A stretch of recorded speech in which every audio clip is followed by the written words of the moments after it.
உங்களுக்கு தெரியுமா, இந்த மீனுக்கு சாவே கிடையாது. இந்த நண்டு அதோட வாழ்நாள் முழுக்கவே உணவை தேடுனதே கிடையாது. இந்த மாதிரி ரொம்பவே இன்ட்ரெஸ்டான ஆழ்கடல்ல வாழக்கூடிய உயிரினங்களை பத்தி தான் இன்னைக்கான வீடியோ நம்ம பார்க்க போறோம். இந்த வீடியோவை கடைசி வரைக்கும் தொடர்ந்து பாருங்க. இப்போ வாங்க வீடியோக்குள்ள போகலாம். Number 1, Dumbo octopus. இந்த ஆக்டோபஸ்க்கு எதனால இந்த மாதிரி பேர் வந்துச்சுன்னு பாத்தீங்கன்னா, இந்த ஆக்டோபஸ்க்கு காதுகள் மாதிரியான 2 சின்ன துடுப்புகள் இருக்கிறதுனாலயே இந்த ஆக்டோபஸ் இந்த மாதிரி அழைக்கப்படுது. இந்த ஆக்டோபஸ் கடல்ல 3000 to 4000 மீட்டர் ஆழத்துல காணப்படுது. ரொம்பவே அழுத்தம் அதிகமா இருக்கக்கூடிய இடங்கள்ல இந்த ஆக்டோபஸ் வாழுது. இந்த ஆக்டோபஸ் இயல்புலேயே ரொம்பவே மெதுவாகவும் அமைதியாகவும் இருக்கிறதுனாலயே இந்த ஆக்டோபஸ்க்கு அதிகப்படியான சக்திகள் தேவைப்படுறது இல்லை. மற்ற ஆக்டோபஸோட கம்பேர் பண்ணும்போது இது ரொம்பவே மெதுவா இருக்கும். மற்றபடி மற்ற ஆக்டோபஸ் கிட்ட இருக்கக்கூடிய எல்லா விஷயங்களுமே இந்த ஆக்டோபஸ் கிட்டே இருக்கு. பிற ஆக்டோபஸ்க்கு இந்த ஆக்டோபஸ்க்கு என்ன வித்தியாசம்னு பாத்தீங்கன்னா, பெரும்பாலான ஆக்டோபஸ் கிட்ட காணப்படக்கூடிய இந்த மைமரியான திரவம் வந்து இந்த ஆக்டோபஸ் கிட்ட காணப்படுறது இல்ல. Number 2, vampire squid. இந்த உயிரினத்தோட பேர் இந்த மாதிரி பயங்கரமா இருந்தாலும் இந்த உயிரினம் வந்து ரத்தம் குடிக்கக்கூடிய உயிரினம் கிடையாது. இந்த உயிரினத்தோட உடல் கருப்பாவும் சிகப்பாவும் இருக்கிறதுனாலே இந்த உயிரினம் இந்த மாதிரி அழைக்கப்படுது. ஆழ்கடல்ல ஆக்சிஜன் ரொம்பவே குறைவா இருக்கக்கூடிய இடங்கள்ல தான் இந்த உயிரினம் வாழுது. இந்த மாதிரியான இடத்துல இந்த உயிரினம் வாழ்றது காரணமே பிற எதிரிகள் கிட்ட இருந்து தப்பிக்கிறதுக்காக தான். அப்படி இந்த மாதிரியான இடத்துக்கு இந்த உயிரினத்தை தாக்குறதுக்காக எதிரிகள் வந்துச்சுன்னா இந்த உயிரினம் உடனே அதோட தோலை விரிச்சு இறந்த மாதிரியான ஒரு தோற்றத்தை கொடுத்து அந்த உயிரினங்களை ஏமாத்தும். கடல்ல வாழக்கூடிய உயிரினங்கள்ல இது ரொம்ப ஒரு வினோதமான ஒரு உயிரினமா இருக்கு.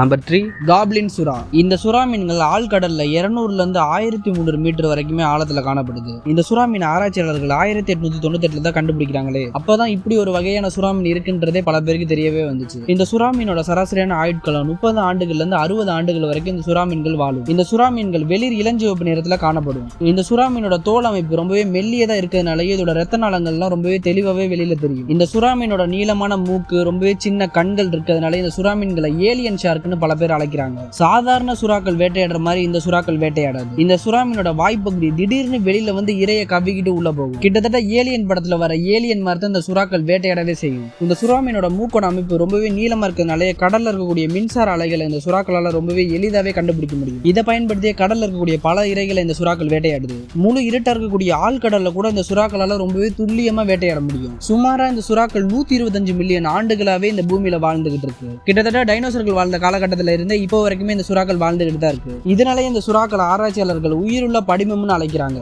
கடல்ல வாழக்கூடிய ரொம்பவே பழைய உயிரினங்கள்ல இந்த சுறாக்களும் ஒண்ணு. பெரும்பாலும் இந்த சுறாக்கள் நண்டு, ஸ்குரில், சின்ன மீன்களை தான் சாப்பிடவே செய்யுது. ரொம்பவே மெதுவா நகரக்கூடிய சுறாக்களா இருக்கிறதுனால தான் இந்த சுறாக்கள் பெரும்பாலும் திடீர் தாக்குதல் அதிகமா பயன்படுத்துது. பெரும்பாலும் இந்த சுறாக்கள் மனுஷங்களை தாக்குனது கிடையாது. இந்த சுறாக்கள் பெரும்பாலும் ஆழ்கடல்ல வாழ்றதுனாலயே இந்த சுறாக்களை மனுஷங்க பாக்குறது ரொம்பவே ஒரு அபூர்வமான ஒண்ணு. ஒருவேளை மனுஷங்க ஆழ்கடலுக்கு போய் இந்த சுறாவை பிடிச்சி மேல கொண்டு வந்தாங்கன்னா அழுத்தம் குறைய குறைய இந்த சுறா வந்து இறந்துடும். ஏன்னா அதிகப்படியான அழுத்தத்துல இந்த சுறா வாழ்றதுனாலயே அதுக்கேற்ற மாதிரி தான் இதோட உடல் உருவாகி இருக்கு. அழுத்தம் குறையும் போது இந்த சுறாவும் கொஞ்சம் கொஞ்சமா இறந்துடும். Number 4, immortal jellyfish. கடல்ல வாழக்கூடிய உயிரினங்களே ரொம்பவே வினோதமாகவும் இயற்கையோட ஒரு மிகப்பெரிய ஒரு சக்தியை கொண்ட ஒரு உயிரினம்னா அது இந்த இம்மார்டல் ஜெல்லிஃபிஷ் தான். இந்த ஜெல்லிஃபிஷோட அளவு என்னன்னு பாத்தீங்கன்னா 4 மில்லிமீட்டர்ல இருந்து 5 மில்லிமீட்டருக்குள்ள தான் இந்த ஜெல்லிஃபிஷ் இருக்கவே செய்யும். இந்த ஜெல்லிஃபிஷ் 1883 தான் ஆராய்ச்சியாளர்கள் கண்டுபிடிக்கவே செஞ்சிருக்காங்க. இந்த ஜெல்லிஃபிஷோட சக்தி என்னன்னு பாத்தீங்கன்னா, இந்த ஜெல்லிஃபிஷ் முழுவதுமா வளர்ந்தா கூட இந்த ஜெல்லிஃபிஷால மறுபடியும் குழந்தை நிலைக்கே மாற முடியும். இந்த மாதிரி மாறுறது தான் இந்த ஜெல்லிஃபிஷோட சக்தியே. அதாவது இந்த ஜெல்லிஃபிஷ் பிறக்கும், அதுக்கப்புறமா முழு வளர்ச்சி அடையும், மறுபடியும் இந்த ஜெல்லிஃபிஷ் குழந்தையாவே மாறும், மறுபடியும் இந்த ஜெல்லிஃபிஷ் வளரும். இந்த மாதிரி இந்த ஜெல்லிஃபிஷ் மீண்டும் மீண்டும் செஞ்சு இது சாகாம இருந்து ஒரு இம்மார்டலாவே இந்த ஜெல்லிஃபிஷ் கடைசி வரைக்கும் இந்த உலகத்துல இருக்கும். இந்த ஜெல்லிஃபிஷ் இந்த மாதிரியான வாழ்க்கை சூழலை கொண்டிருக்கிறதுனாலயே இந்த ஜெல்லிஃபிஷ் மரணத்தையே ஏமாத்துது. இதை விடையுமே ஒரு பவர் தேவை.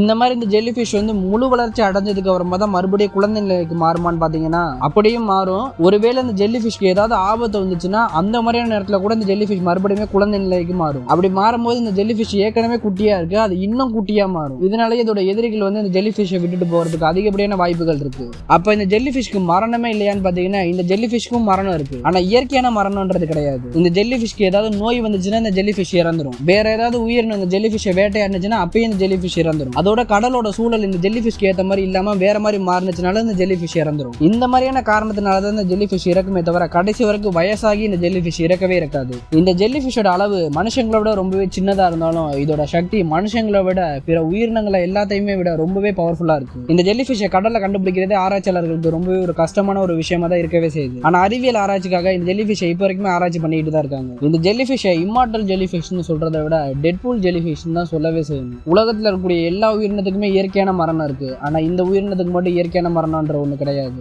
எல்லா உயிரினத்தையுமே பொறாமப்படுற அளவுக்கு இந்த ஜெல்லிஃபிஷ் வாழ்ந்துகிட்டு இருக்கு. நம்பர் 5, எட்டி கிராப். எட்டின்னு அழைக்கப்படக்கூடிய பனி மனிதனை பத்தி நம்ம ஏற்கனவே ஒரு வீடியோல பார்த்திருப்போம். அந்த எட்டி பனி மனிதனுக்கு எப்படி உடல் முழுக்கவே முடி இருக்குமோ அதே மாதிரி இந்த நண்டோட கைகள்ல இந்த மாதிரி முடிமறையான ஒரு அமைப்பு இருக்கும். இந்த நண்டை 2005 தான் ஆய்வாளர்கள் கண்டுபிடிக்கிறாங்களே. இந்த நண்டுகள் தென் பசிபிக் பெருங்கடல்ல சுமாரா 2000 1600 மீட்டர் ஆழத்துல இருந்து 2300 மீட்டர் ஆழத்துல இந்த நண்டுகள் காணப்படுது. இந்த நண்டோட அளவு சுமாரா 15 சென்டிமீட்டருக்குள்ள தான் இருக்கவே செய்யும். இந்த நண்டோட கைகள்ல முடிமறியான ஒரு அமைப்பு காணப்படும். இந்த முடிமறியான அமைப்பு இந்த நண்டுக்கு வெறும் தோற்றத்துக்கு மட்டும் பயன்படுறது இல்ல, சொல்ல போனா இயற்கை இந்த நண்டுக்கு கொடுத்த ஒரு விருந்துன்னு கூட சொல்லலாம். ஏன்னா இந்த முடிமறியான அமைப்புல இந்த நண்டுகள் வந்து பாக்டீரியாவை வளர்க்குது. இந்த பாக்டீரியாக்கள் கடல் எரிமலைகள் காணப்படக்கூடிய இடங்கள்ல தான் அதிகமா வளரவே செய்யும். ஏன்னா அந்த மாதிரியான இடங்கள்ல தான் அதிகப்படியான நச்சு வேதிப்பொருட்கள் வெளிவரும். அதை வந்து இந்த பாக்டீரியாக்கள் அதிக அளவு சிதைக்கும். அப்படி சிதைச்சு இந்த பாக்டீரியாக்கள் வளரும். அந்த பாக்டீரியாக்களை உண்டு இந்த கிராப் வளரும். அந்த பாக்டீரியாக்கள் பெரும்பாலும் எரிமலைகள் கிட்ட வாழ்றதுனாலயே இந்த நண்டுகளும் அந்த இடத்துல தான் அதிகமா வாழவே செய்யுது. அதிகப்படியான வெப்பம் இருக்கக்கூடிய இடமா இருந்தாலும் சரி, அதிகப்படியான நச்சு இருக்கக்கூடிய இடமா இருந்தாலும் சரி, இல்ல முழுமையான இருட்டா இருக்கக்கூடிய இடமா இருந்தா கூட இந்த நண்டுகள் அந்த மாதிரியான இடத்துல கூட வாழும். பெரும்பாலும் இந்த நண்டுகள் வாழக்கூடிய இடம் எல்லாமே மனுஷங்களுக்கு ரொம்பவே ஆபத்து தரக்கூடிய இடமா இருக்கிறதுனாலயே இந்த நண்டுகளை பாக்குறது மனுஷங்களுக்கு ரொம்ப ஒரு அபூர்வமா தான் இருக்கவே செய்யுது. கடல்ல ரொம்பவே ஆக்சிஜன் குறைவான ஒரு இடமா இருந்தா கூட அந்த இடத்துல கூட இந்த நண்டுகள் வாழும்.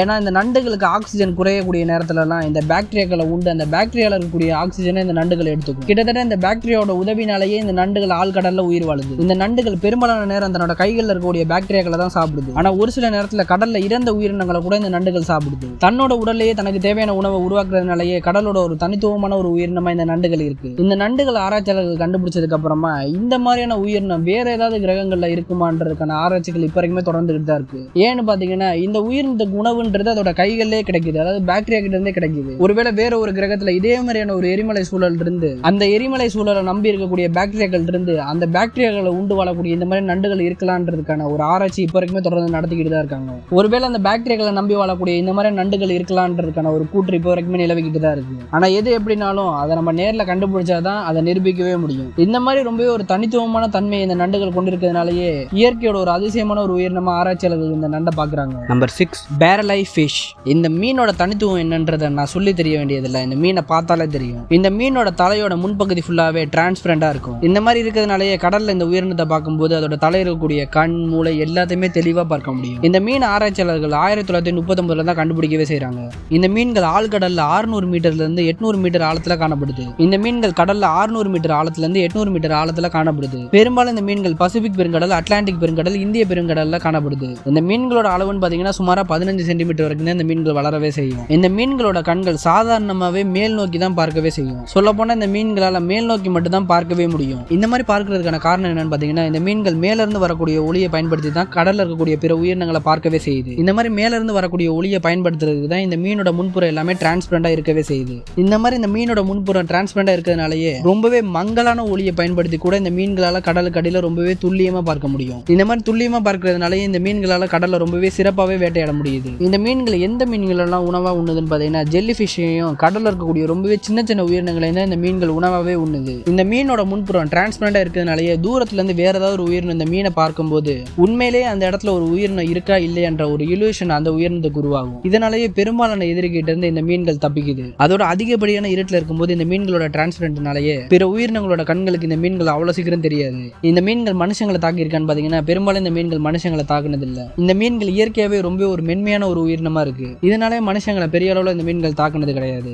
கல்பர் ஈல். இந்த ஈலோட சிறப்பம்சமே அதோட உடலை விட அதோட வாயை ரொம்பவே பெருசா திறக்க முடியும். இதனாலே இந்த ஈலை ஆழ்கடலோட அரக்கன்னு அழைப்பாங்க. இந்த ஈல்கள் ஆழ்கடல்ல 500 மீட்டர்ல இருந்து 300 மீட்டர் ஆழத்துல காணப்படுது. உலகத்துல இருக்கக்கூடிய அனைத்து பெருங்கடல்லையுமே இந்த ஈல்கள் வாழுது. இந்த ஈல்களோட நீளம் எவ்வளவு இருக்குன்னு பாத்தீங்கன்னா 1 மீட்டர் வரைக்குமே இந்த ஈல்கள் வளரும். இந்த ஈலோட வாய்ப்பகுதி அதோட உடலை விட பல மடங்கு ரொம்பவே பெருசா ஆகும். கிட்டத்தட்ட ரப்பர் மாதிரி அதோட வாயை ரொம்பவே பெருசா விரியும். எந்த அளவுக்கு ஒரு பெரிய ஒரு இரையா இருந்தா கூட இந்த ஈலால அதை விழுங்க முடியும். அதாவது ஒரு நேரத்துல ஒரு மீன் மட்டும் இல்லாம பல மீன்களை ஒரே நேரத்துல இந்த ஈலால விழுங்க முடியும். இந்த ஈலோட வாய் மாதிரியே அதோட வயிறும் பல மடங்கு ரொம்பவே பெருசா விரிவடையும். இந்த மாதிரி இந்த ஈல் பரிணாம வளர்ச்சி அடைஞ்சது காரணமே ஆழ்கடல்ல ரொம்பவே குறைவான உணவு கிடைக்கிறதுனாலதான். இதனாலேயே உணவு கிடைக்கும் போது இந்த உணவை சேகரிச்சு வைக்கிறதுக்காக இந்த ஈல் இந்த மாதிரி பரிணாம வளர்ச்சி அடைஞ்சிருக்கு. இயற்கையில இந்த ஈல்கள் இந்த மாதிரி செயல்படுறதுனாலேயே ஆராய்ச்சியாளர்கள் இந்த ஈலை லிவிங் ஸ்டோரேஜ் பேக்னு அழைக்கிறாங்க. ஆழ்கடல்ல வாழ்றதுக்கு ஏற்ற மாதிரி இந்த ஈல்களோட எலும்புகள் ரொம்பவே மென்மையா தான் இருக்கும். அதோட இந்த ஈல்களோட உடல்ல தசைகளும் ரொம்பவே குறைவு. அதிக அழுத்தத்திலையும் குறைஞ்ச ஆக்சிஜன்ல கூட இந்த ஈல்களால வாழ முடியும். இந்த ஈல்களோட வால்பகுதி மின்மினி பூச்சி மாதிரி ஒளிரக்கூடிய தன்மை கொண்டதா இருக்கு. அந்த ஒளிக்கு அட்ராக்ட் ஆகிய கடல்ல இருக்கக்கூடிய பல உயிரினங்கள் இந்த ஈலை நோக்கி வரும். அப்படி வரக்கூடிய எல்லா உயிரினத்தையுமே இந்த ஈல்கள் வந்து உணவா உண்ணும். பெரும்பாலும் இந்த ஈல்கள் உணவா உண்றது எந்தெந்த உயிரினங்கள்னு பாத்தீங்கன்னா ரொம்பவே சின்ன சின்ன மீன்களையும் ஒரு சில வகையான நண்டுகளை இந்த ஈல்கள் உணவாவே உண்ணுது. ஆனா இப்ப வரைக்குமே இந்த ஈலோட இனப்பெருக்க முறை எப்படி நடக்குதுன்றது ஆராய்ச்சியாளர்களால கண்டுபிடிக்க முடியாத ஒரு விஷயமா தான் இருக்கவே செய்யுது. ஏன்னா இந்த ஈல்கள் கிட்டத்தட்ட ஹைனாஸ் மாதிரி, ஹைனாஸ் இனத்துல பெண் ஹைனாஸ் திக்னஸ் ரொம்பவே பெருசா இருக்கும். அதே மாதிரி இந்த ஈல் இனத்துல பெண் ஈல் வந்து ரொம்பவே பெருசா இருக்கும். ஆண் ஈல்கள் அதை கம்பேர் பண்ணும்போது ரொம்பவே குட்டியா இருக்கும். இதனாலேயே இந்த ஈல்களோட இனப்பெருக்க முறை எப்படி நடக்குதுன்றதுக்கான ஒரு சரியான ஒரு விளக்கம் இப்போ வரைக்குமே கிடைக்கல. Dragon fish. இந்த மீன்களுக்கு இந்த மாதிரி பேர் வந்தது காரணமே கிட்டத்தட்ட டிராகன் மாதிரியான ஒரு அமைப்புல இருக்கிறதுனால தான் இந்த மீன்களுக்கு இந்த மாதிரி பேரே வந்துச்சு. ஆனா எனக்கு டக்குன்னு பார்க்கும்போது இந்த ஏலியன் படத்துல வரக்கூடிய ஏலியன் மாதிரி தான் இந்த மீன் இருக்கவே செய்யுது. உங்களுக்கு இந்த மீன் எப்படி தெரியுதுன்றத கீழே கமெண்ட்ல சொல்லுங்க. இந்த மீன்கள் ஆழ்கடல்ல 500 மீட்டர் ஆழத்துல இருந்து 2000 மீட்டர் ஆழத்துல இந்த மீன்கள் வாழுது. உலகத்துல இருக்கக்கூடிய பெரும்பாலான ஆழ்கடல்கள்ல இந்த மீன்கள் வாழுது. இந்த மீன்களோட சராசரியான நீளம் 15 சென்டிமீட்டர்ல இருந்து 40 சென்டிமீட்டருக்குள்ள இருக்கும். ஆனா இந்த நீள அளவு வந்து ஒவ்வொரு இனத்துக்குமே வேறுபடும்.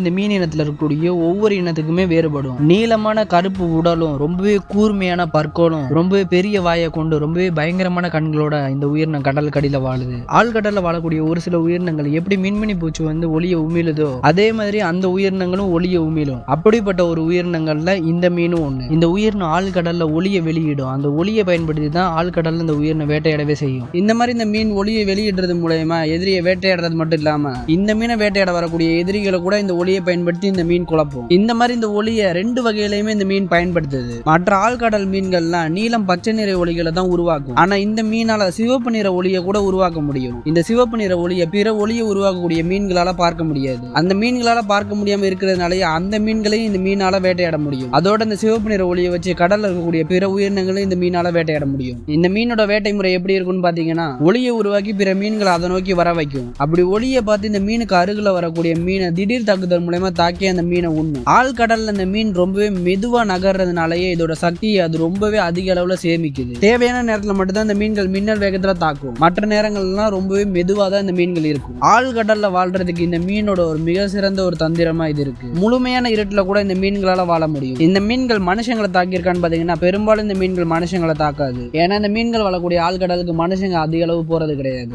ஆழ்கடலை விட்டு இந்த மீன் மேல வந்தா கொஞ்ச நேரத்திலேயே இறக்கக்கூடிய வாய்ப்புகளும் அதிகமா இருக்கு. இதனால இந்த மீன்களும் மனுஷங்களும் மீட் பண்றதுன்றதே ரொம்பவே குறைவுதான். இதனால இந்த மீன்கள் பெரிய அளவுல மனுஷங்களை தாக்குனது கிடையாது. இந்த வீடியோ உங்களுக்கு பிடிச்சிருந்தா மறக்காம இந்த வீடியோக்கு லைக் பண்ணிட்டு அப்படியே நம்ம சேனலை சப்ஸ்கிரைப் பண்ணிருங்க.